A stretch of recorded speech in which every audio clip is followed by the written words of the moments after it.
when we came back after Christmas, that's been our biggest talk about, we had not put together complete games, and I do think we played a complete game against Norfolk State. I thought it was, and what I mean by that, it's not just the effort defensively, but we got to continue to get better, but trying to get guys to be confident and take their shots. And tonight, the biggest thing was the communication. I thought our guys really communicated extremely well. Without question, the best we played against. I said coming in, Chris Beard's one of the best in the business and has done just a terrific job in a short time there. And we were at our best. And I'm proud of the effort. The guys, I thought defensively, they really worked at it. And the thing that I'm most pleased is that when we missed shots early, the guys kept taking them, because that's where we had bogged down. And that's the one thing, again, talking about the confidence, getting these guys confident that they'll continue to shoot the ball when they're open. And if we do that, it'll help us to move forward. So Ryan, Ben, Mike, Reese, Grant. What made the pick and roll with Zakai and Jonas so effective tonight? Well, I think a lot of teams play personnel. And, you think about it, we can spread people out with our we'll shoot it. If people know we're going to shoot it, because I think that we've got enough guys on the team that have proven that if they get good looks at it, they can make shots. And obviously that was one reason, getting it spread out that way. And I thought Zakai really he's getting so much better in ball screens. He's getting better at getting rid of it, filling the game, and making good passes, and our post guys are getting off of it better. But it's just the fact that there's no doubt that I do think that people respect the fact that we've got some guys that can shoot the ball. Rick, with Jonas tonight, I know you always need Jonas to produce, but specifically tonight against their length, just how important was his performance? I thought Jonas fought physically too. I mean, he did. Again, we had talked about it. He and I had a long talk the other day after practice, and just told him how good I thought he was, and I said, Jonas, you're so much better than you're playing. And I said, I think you're as good as anybody if you're willing to do what you need to do day in and day out. And I believe it because, Jonas is just a wonderful person, great kid, love being around him. I told him, I said, I've got really high expectations for you. And I could say the same about Tobey and JP and Kay, but he was really focused yesterday in practice. I thought he really, and defensively, I thought he worked at it, trying to get up there, because they do a good job in their ball screen. They're not an easy team to guard with their movement,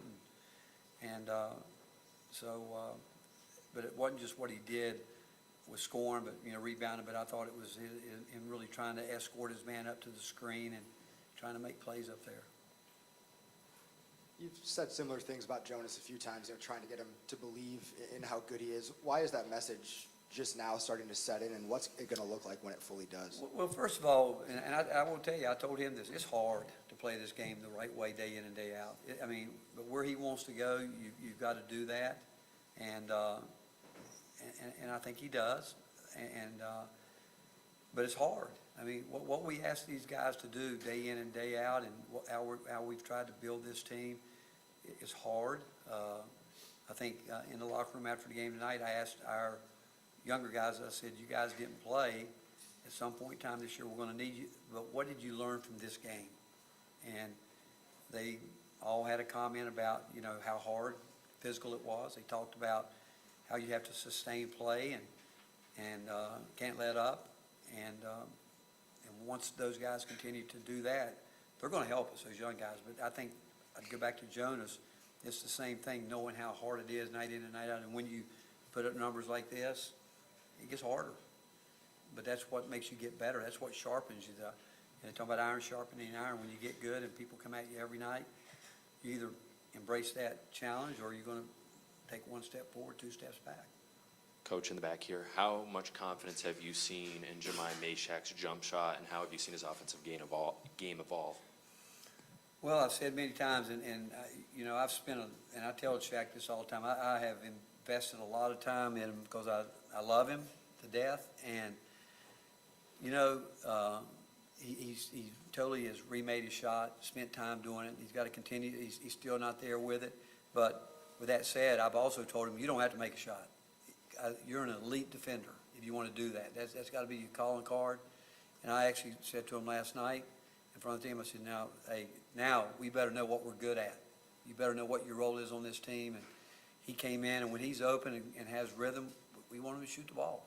And when he plays under control, when he drives the ball, it's when he gets sped up, and 99% of the time he speeds himself up.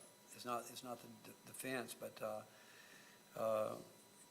he's going out there, and again, he knows. And you guys have watched practice. You guys know I'm hard on him because I have high expectations for him. And all I told him, I don't want any surprises. I want to know night in and night out exactly what we're getting, and I thought he played a terrific game tonight. Rick, is it rare when you have to tell a player how high their ceiling is or how good they can be? Or is that something you've had to do a lot? No, I think it is. Because, do I think it's rare? No, I don't think it's rare because I think sometimes, and I'll be brutally honest with you, I have a hard time complimenting people because I think sometimes when you compliment guys, I think they let up. I think you got to live on the edge there. I think you got to, and as much as I want to, I hold back because I've been burnt. Where I just want more. And I keep telling them, they got to want more. They've got to want to keep climbing. You can't, do I think they can go straight up the pole? I don't, but can they keep climbing some way every day a little bit? Just, that's what I want to see. And oftentimes when guys have success, it's just a human nature to let it go and think it's just going to happen. It's not going to just happen. I promise you. What Jonas did tonight, he made it happen. What Mashack did, they've made it happen. They've trained hard, they've worked hard, but it's going to get harder in Starkville. I promise you that. It's going to be harder, and every week after that, it's going to get harder. Rick, kind of a big picture defensively. I mean, you obviously have a lot of guys that are back from the last couple of years where you rank really high in scoring defense and field goal defense. How would you assess where you are right now, maybe compared to those?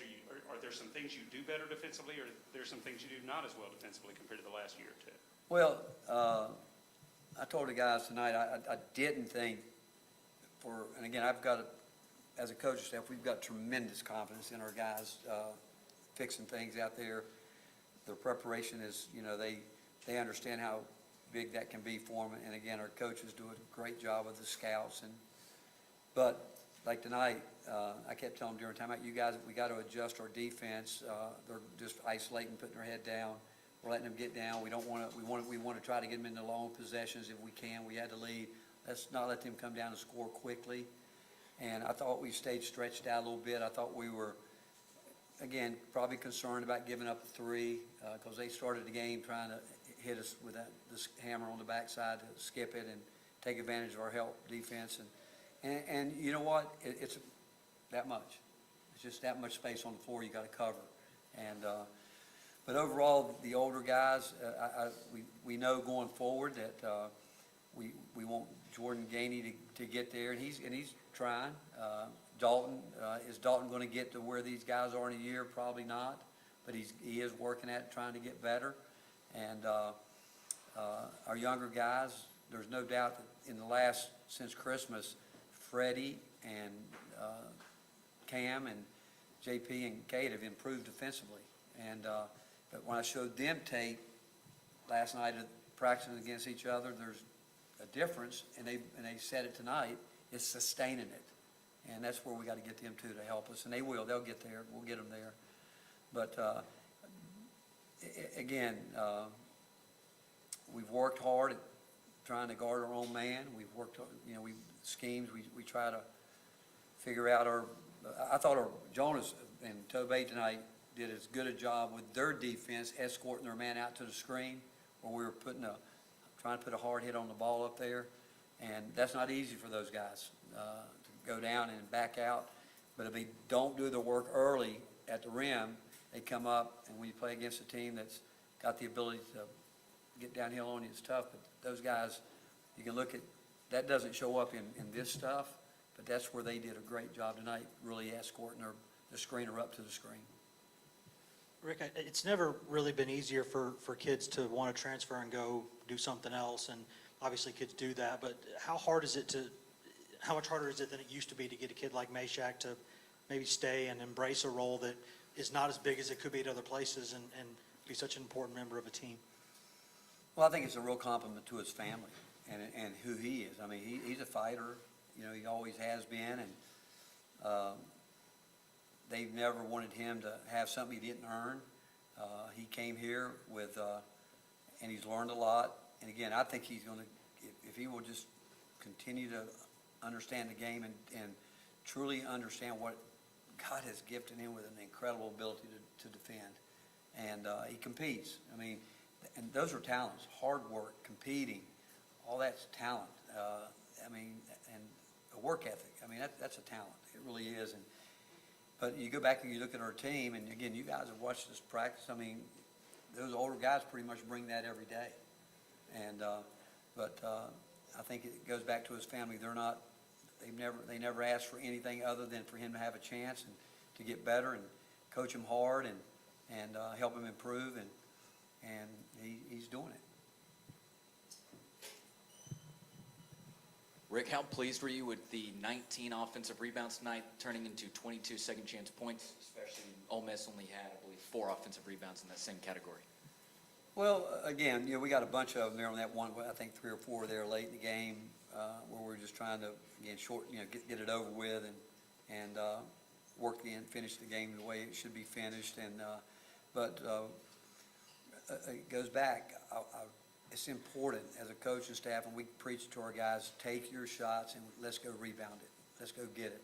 Some nights you can't get inside to get it. Some of those long rebounds you can run down, and we ran down a few of them, obviously, and we need to do that. But I truly believe if you play defense, rebound the ball on both ends, whether you're making shots or not, and take care of the ball, don't give up turnovers for easy baskets, you're going to have a chance every night to be in the game. And nights when you're shooting the ball well, those type things, you hope and expect to win the game. But early in the game, we had some great looks. Didn't go in, but I said it from the beginning. I'm just glad those guys kept shooting them because that's something that we've harped on, and we're going to continue to want them to take those shots. We'll go Ben, Carpet, Caleb, Ryan, and that's it. Rick, what's key for Tobe when he goes up against post players who are taller than him and have more length, and how have you seen him adjust and grow in that area? It's all about space, trying to carve out your space where you can get it and play quick off the ground. But again, it goes back to his work. His hard work is paying off for him. There's no doubt he's getting better and better. And he believe me, he hasn't even scratched the surface. I mean, what the player, I thought defensively tonight, again, he was great getting out there. The more we can get, again, talking about our defense, we switch sometimes on the fly when some guy can't get bumped on the screen or something. But Tobe, like I just talked to him out there, and he said, Coach, I got to be better. And when you got that kind of attitude, that's when you know you got something. And he said, I got to play better. And he's tough on himself. He wants to get it right, perfect all the time, which is a wonderful way to look at it. But again, that's what he said to me tonight. He said, I got to play better. And he's going to keep getting better because of that. Coach, there towards the end of the first half and then at the beginning of the second half, it really felt like you guys were able to log down one on a 17-4 run, I think, between the end of the first half and the early second. Was there something specific that you saw out of your team that really was effective there? Right now there's a lot of situations of the game going through my head, they missed some shots now too. They looks that I think that they would think that they ran good offense and had some looks at it and missed it, and we were coming out, and when we can rebound it and get out and run, that's what we want to do. That's what we want to do, obviously, but when we can do that, but it takes all 5 guys going there to get it, and then make a couple threes, and at the point at the end, I think we made a couple threes late in the first half where we finally made a couple, and obviously the play that Shaq made, that's a big one. It goes from 8 to 11. That's a big play, and again, Josiah made that play. I mean, we had a play on, it didn't materialize the way we wanted it to, but he made the play work, and then Shaq obviously knocked it down. Last one from Caleb was Ryan, his teammate. Was there something specifically coming into tonight's game that made you want to lean on the pick and roll game a little more? I don't know if I'd say there's something just tonight, because, you know, we've worked on it all year. You know, because we defend it every day. You know, we have to, because everybody is such a heavy thing. But we also, how many assists we have tonight? 25. On how many shots? 32. Yeah, 32, yeah. But, you know, we like movement. We like cutting. You know, we like a little bit of all of it. And we don't, you know, but just the fact we spend a lot of time on it, and we're getting better with it ourselves. And but when we get moving, and we've got an unselfish group of guys. The only thing I would tell you where guys might be selfish is, and I've told him this, is when they turn down wide open shots.